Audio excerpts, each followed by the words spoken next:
The story that we bring you today is not suitable for all audiences.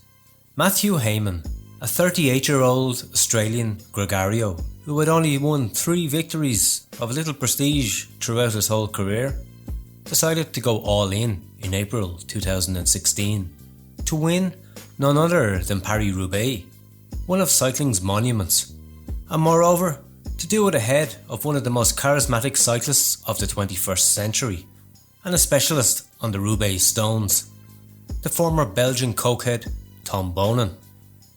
How could a man who was a specialist in this type of competition win Paris Roubaix, and in such a Martian manner that even he couldn't believe it himself after crossing the finish line? If you want to know the answer, then let the show begin. Matt Hayman, born in Australia, was the classic big rider. 6 foot 4 inches tall and almost 80 kilos. A team man who had been in the peloton since the year 2000, the year Lance Armstrong won his second Tour de France, to give you an idea. He competed until 2009 in Rabobank, where he was the main witness of the doping plot of the Belgian doctor Gert Leinders. You know, the one who doped beasts like Michael Bogart, Chicken Rasmussen and Denny Menchov. He was also a gregario of the current journalist and YouTuber Juan Antonio Flecha, and the two of them, together with Dr. Leinders, went to Sky in 2010, just when the British project was born, to learn about the marginal gains that this fantastic doctor could give them. When the good doctor was banned for life, the Australian rider said nothing, lest he be out of a job. As it was, he signed for the Orica team in 2014, when he was already in his decline as a cyclist. You know, just for the simple fact of being Australian and to please the sponsors. Hayman continued his obscure work as a gregario until 2016, at the tender age of 38, when he decided that it was time to be the star for a day, the queen that the cameras would focus on after 3 decades in the shadows of cyclists who had never won a monument. He could do it. He knew that he had the necessary knowledge and the desire to be a legend, and his goal was clear. The Paris Roubaix, the great competition in which he had been top 10 twice, and where he could perhaps reach the crown of his life. For this, he was going to make a great preparation. But just at the beginning of the season, in the Umlauf Het Nieuwsblad, he crashed and broke the radius in his arm. 24 hours later, he found the real motivation that would change his life. Hayman decided to prepare for the Roubaix at home, using the platform that generates so many ads for this channel and giving us a few sad dollars, Zwift. Doing his workout routines at home, Hayman was stronger than ever. You see, while cyclists specialising in cobbles trained at altitude, or right there on the Paris Roubaix segments themselves, this veteran gregario did it at home, and there he found the fitness of his life, form that even he did not believe that he would reach. After attending 2 Spanish village competitions, he was presented on the Orica team for the Roubaix, the real crowning glory of his life. It was the first time that the 257 kilometres of the monument, most loved by the riders, were broadcast on television in their entirety.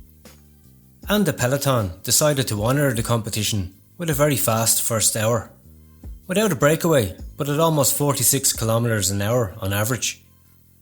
After the first pavé sectors, the breakaway of 16 riders finally formed, including Movistar's Imanol Erviti and our hero of the day, Mathew Hayman. Yes, the same guy who would win 4 hours later in the velodrome had snuck into the breakaway of the day. This, ladies and gentlemen, is not something normal, and even less so in an edition as raw as this one, in which Hayman averaged 411 watts during the 6-minute formation of the breakaway. Usually, it is normal to let a gap of a few minutes form for the escapees, but not in an edition like this one, in which many favourites such as Fabien Cancellara and Peter Sagan suffered falls that forced the pace to increase dramatically behind, in a group pulled by the 4 times champion Tom Boonen, and his quick-step teammates. They were on the prowl for a 5th victory for the Belgian, an historic one for the former world champion. In these moments of pursuit, Hayman didn't take his foot off the gas at all, riding at an average of 47.6 km per hour for more than half an hour, and with an average output of 387 watts. This great effort to stay in the breakaway, coupled with that of directly forming it, leaves most riders without energy in the final kilometres.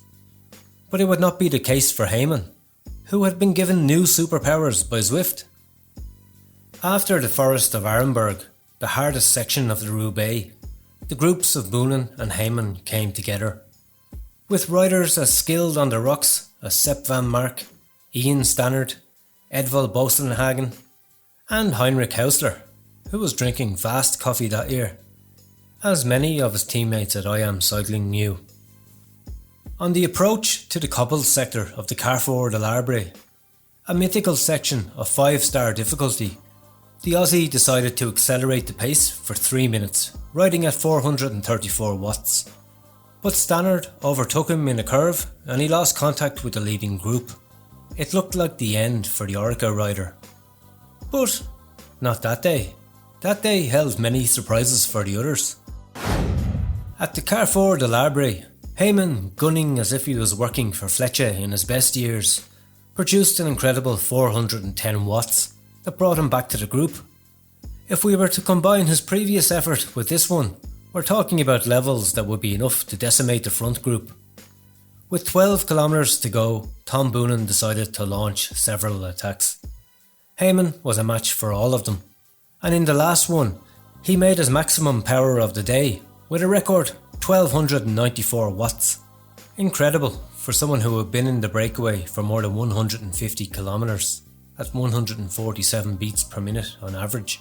Hayman even dared to launch an attack before reaching the velodrome, fearful that Boonen, a man known not only for his strength but for his tremendous speed in the sprints, would achieve his dream of receiving a 5th cobblestone at the awards ceremony. However, both came through the Roubaix velodrome together, and ahead, although Stannard, Van Mark and Boastonhagen caught them as they looked on. It was a long sprint with Hayman positioned nicely in the middle and averaging 935 watts in the final 20 seconds of competition. There he was, the guy who had only 3 wins to his name as a pro, beating, at 38 years of age, a guy almost of his generation, true, but with over 100 wins, including 7 monuments, a World Championships and 10 other pavé classics. He had won Paris Roubaix with only 13 days of competition, having trained at home. He kept drinking water, his own face dazed, his eyes sunken, and his gaze lost, as if he was this nice man in the pictures. He didn't believe what he had just done. He didn't believe he was going to win a monument. In this way, and against these opponents. He didn't believe he was going to live 3 more years of cycling thanks to this triumph. And if he didn't believe it, who are we to believe it?